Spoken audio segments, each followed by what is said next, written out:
सर्व महापुरुषाच्या विचाराला अभिवादन। आज सध्या महाराष्ट्रामध्ये एक नवीन या ठिकाणी एक वाद निर्माण होताना या ठिकाणी दिसतंय। ते वाद हे की मांगमहार, गाव कुसाबाहेर राहणारा हा मांगमहार, ज्या अनुसूचित जाती जमातीच्या घटकामधील, दलित समाजातील घटकामधील एक घटक, जे मांगमहार हे समाज अनेक पिढ्यानपिढ्या या ठिकाणी एका खांद्याला खांदा लावून राहणारा हा समाज लहान भाऊ मोठा भाऊ म्हणून राहणारा हा समाज आज महाराष्ट्रामध्ये चित्र बघितलं तर एक दुसऱ्याच्या विरोधात या ठिकाणी वक्तव्य करताना या ठिकाणी दिसतंय। परंतु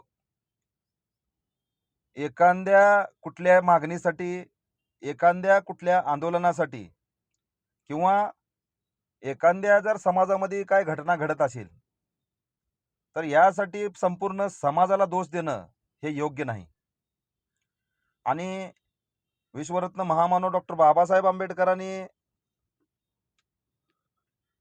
अनुसूचित जाती जमातीच्या लोकांसाठी नव्हे तर इथल्या असणाऱ्या मानव जातीसाठी बाबासाहेबांनी आपलं मौलाचं कार्य केलेलं आहे, आपल्याला न्याय दिलेला आहे। आणि भारतीय राज्यघटनेच्या अनुषंगाने या ठिकाणी आपल्याला जे माणूस म्हणून माणसामध्ये बसण्याचा सुद्धा अधिकार नव्हता, आज आपल्याला शूद्र म्हणून हिणवलं जात होतं। त्या मंदिरात प्रवेश नव्हता। जातीय भेद एवढा मोठा होता की आपल्याला एखाद्या जातीपासून ही जात वेगळी आहे आणि ही अस्पृश्यताची आम्हाला जाणीव करून देणारे लोक हे वारंवार अन्याय अत्याचार या समाजावर होत होता। या अन्याय अत्याचाराला वाचा फोडण्यासाठी विश्वरत्न महामानव डॉक्टर बाबासाहेब आंबेडकरांनी आपल्याला भारतीय राज्यघटनेमध्ये एवढ्या सवलती दिल्या आणि विशेष करून या ज्या जातीला एक तिरस्कार म्हणून लोक बघत होते, त्या जातीला आज एवढा मोठा मान सन्मान, माणसात बसण्याचा अधिकार विश्वरत्न महामानव डॉक्टर बाबासाहेब आंबेडकरांनी दिलाय। परंतु हल्लीच्या काळामध्ये विश्वरत्न महामानव डॉक्टर बाबासाहेब आंबेडकर, क्रांतिपिता लहुजी वस्ताद साळवे, साहित्यरत्न लोकशाहीर अण्णाभाऊ साठे यांच्या महापुरुषाबद्दल एक काय तर सोशल मीडियावर चुकीचं वक्तव्य करणं, कुणाची तर भावना दुखवणं, काहीतरी इतिहासावर छेडछाड बोलणं, समाजात तेढ निर्माण होईल असा वादग्रस्त वक्तव्य करणं या महाराष्ट्रामध्ये मोठ्या प्रमाणात सुरू आहे। तर हे भांडणं लावतंय कोण? हे वाद नेमकं होतंय कशासाठी? ह्यांना नेमकं या महाराष्ट्रामध्ये या दोन जातीमध्ये काय घडवायचं आहे, हा प्रश्न आपल्या सर्वांना, या जे वैचारिक विचारानं लोक विचार करतात, जे त्यांना कधीच वाटत नाही हे आपला मातंग बांधव, हे आपला महार बांधव, आपला बौद्ध बांधव हा एक दुसऱ्यापासून वेगळा जावा आणि आपल्या समाजामध्ये तिरस्कार निर्माण व्हावा, भांडणं लागावे आणि आपण एक दुसऱ्याच्या विरोधात जाऊया असं कुणालाच वाटत नाही। परंतु बोटावर मोजण्या इतके लोक आहेत, त्या लोकाला वारंवार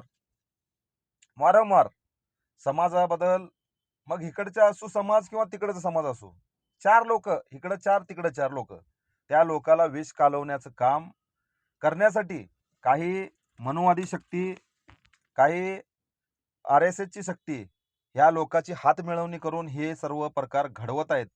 मात्र बांधवांनो, एक लक्षात ठेवा,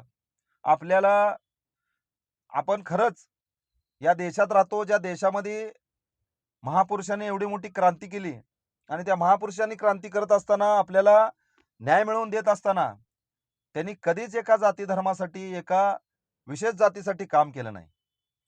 आणि त्या महापुरुषाला जातीच्या चौकटीमध्ये कोण बसवतंय? तर आपण बसवतो. त्यांना जातीची चौकट नाही. महापुरुष हे महापुरुष आहेत. त्यांचं महान कार्य आहे आणि त्यांचं कार्य एका जातीपुरतं असलं तर ते आज महापुरुष नसले असते. त्यामुळं आपण येडं-वाकडं बोलणं, येडं-वाकडं काहीतरी टिपा-टिप्पणी करणं, आपण महापुरुष निवडून घेतलेत का?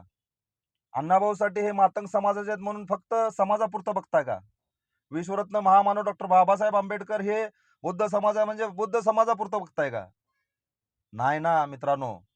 कारण बाबासाहेब आंबेडकर, छत्रपती शिवाजी महाराज, छत्रपती शाहू महाराज, महात्मा ज्योतिबा फुले, साहित्यरत्न लोकशाहीर अण्णाभाऊ साठे, क्रांतिपिता लहुजी वस्ताद साळवे, अहिल्याबाई होळकर, माता जिजाऊ, माता रमाई, जे जे महापुरुष घडले, जे जे क्रांती केली, त्यांनी एका जाती धर्मासाठी कार्य केलं नाही.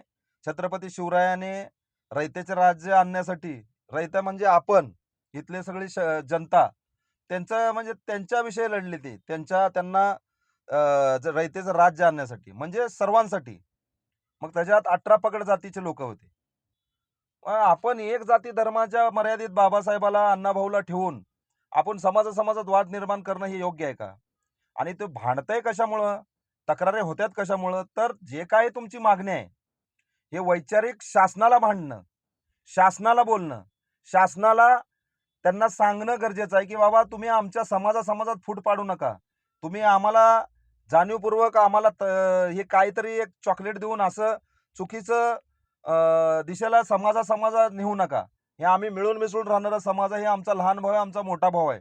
असं म्हणून या ठिकाणी आपण त्यांना, शासनाला, ह्या मनुवादी शक्तीला विरोध केला पाहिजे. परंतु काही लोक जे पेरत चाललेत ते हळूहळू उगवत चालले. त्यामुळं हे रोखण्यासाठी सुद्धा आपण काम केलं पाहिजे. मित्रांनो, परिस्थिती खरंच एवढी गंभीर आहे परिस्थिती, की सध्याच्या पिरियडला आज बघितलं आपण तर अक्षरशः एक नवीन मूव्हमेंट सुरू झालेला आहे. हे नवीन मूव्हमेंट असं आहे की रिझर्वेशन हटाओ आंदोलन. रिझर्वेशन हटाओ आंदोलन म्हणजे काय? की आपलं जे आरक्षण आहे, आरक्षणच नको यासाठी खरं तर 15 ऑगस्ट नंतरनं ही मूव्हमेंट चालू होणार आहे, लक्षात ठेवा. आणि विशेष बाब म्हणजे आपण आरक्षण मागतोय, ठीक आहे. आता ते ज्याची त्याची काय मागणी असेल किंवा समर्थन असेल, परंतु आपण आरक्षणाचा विचार करायच्या ऐवजी करताना प्रथमतः आपण या ठिकाणी सर्व खाजगीकरण झालेलं आहे. शाळा खाजगीकरण होते, सर्व खाजगीकरण होते. त्यावर मात्र कोणी बोलायला तयार नाही. हे बीजेपी सरकार, हे RSS सरकार खरोखर आपल्या हे दोन समाजामध्ये फूट पाडत आहेत. आपल्या समाजात तेढ निर्माण करत आहेत. परंतु काही लोक ह्यांच्या बळी पडालेत. ह्यांच्या बळी पडाल्यामुळं काही लोक हे समाजात विष कालवण्याचं काम मात्र या ठिकाणी सुरू आहे. विश्वरत्न महामानव डॉक्टर बाबासाहेब आंबेडकरांनी एका जातीसाठी काम केलं नाही. आणि जे निळा झेंडा, हे जय भीम आहे, ही जात आहे, हे जे अनेक लोकांचं जे म्हणणं आहे ते अत्यंत चुकीचं आहे. जय भीम, निळा झेंडा हा कुठल्या जाती धर्माचा नसून हे क्रांतीचं प्रतीक आहे. बाबासाहेब आंबेडकरांनी प्रत्येक जातीसाठी काम केलेलं आहे. मग हे कोणीही घेऊ शकतो झेंडा. हे म्हणजे काय, कुणाच्या म्हणजे मक्तेदारी नाही निळा झेंडा. त्यामुळं बाबासाहेबाला, महापुरुषांना एका जाती धर्मात ठेवून समाजात यांचं राजकारण चुलीत घाला. युवा पिढीला हे लोक युवा पिढीचं डोकं भडकवून समाजात तेढ निर्माण करून ह्यांनी मोठा डाव या ठिकाणी सुरू केलेला आहे. आणि तो डाव आहे मांग महार वाद. ह्यांनी हिंदू मुस्लिम झालं, हिंदू ओबीसी झालं, मराठा ओबीसी झालं, आता उरलेला आहे ते आता मांग आणि महार. बघा तुम्ही, आता हे अनेक वाद निर्माण झाले. आता हे वादाला नवीन उदाहरण आलेलं आहे. आणि ह्या वादाच्या माध्यमातून आपल्याला जे गावकुसाबाहेर आपल्याला माणसामध्ये माणूस समजत नव्हते. आपण एका आईचे लेकरं असल्यासारखं आपण राहत होतो. आज आपण एक दुसऱ्याच्या विरोधात बोलतोय, एक दुसऱ्याच्या विरोधात पोस्ट करतोय. परंतु काही लोक मोजके करत असल्यामुळं समाजाला दोष देऊ नका किंवा समाजाला त्याच्या बाजूने बसवू नका. समाजामध्ये सुद्धा या ठिकाणी अनेक लोकांना वाटतं की असं होऊ नये. मग ते दोन्ही समाजात असेल. अनेक लोकांना वाटतं हे आपल्या हे मातंग समाज, बुद्ध समाज, महार समाज हे आपण भाव आहेत. आणि आपल्या आपल्यात वाद नको आहे, असं खूप जणाला वाटतंय. म्हणून आपल्याला सर्वांना या माध्यमातून विनंती आहे, परिवर्तनाची लढाई लढा, परिवर्तन करा. चुकीचं होत असेल तिथं थांबवा, चुकीचं होत असेल तिथं बोला आणि या समाजात तेढ निर्माण होईल असं दृश्य काय करू नका. सर्वांना ही कळकळीची विनंती आहे मित्रांनो. खरोखर वाईट वाटतंय बघून. आज कुठल्या बाजूनं आपण चालतोय, काय चळवळ चालू आहे, नेमकं काय घडतंय? तर आपण वैचारिक विचाराने विचार करून दोन्ही बाजूने आपला समाज एकत्रित करून या ठिकाणी हे जे मतभेद आहेत लवकरात लवकर मिटवा, अशी मी सर्वांना सर्वांना वरिष्ठांना विनंती करतो.